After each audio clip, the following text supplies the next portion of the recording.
Niaje Brayo? Mboya ati nyanje Brayo. Kama uwezani na pombe unafaa useme mapema. Jana ulikuwa unataka kulala kwa Mtaro town ama you are for the street. Brayo ama sinikupigie time nyingine. Sasa si time nzuri ama sinikupigie time nyingine ama. Hapana, tuongee sasa hii. Mato anakuja tunaenda na rooftop kuwaka.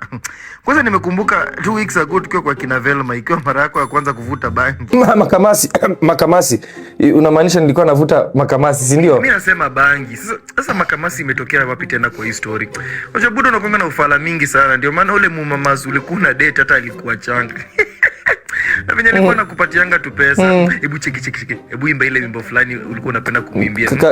Kamisi na baika uliwachanga na nusanga ndio nilale. Lakini ala ndo unanimalizanga.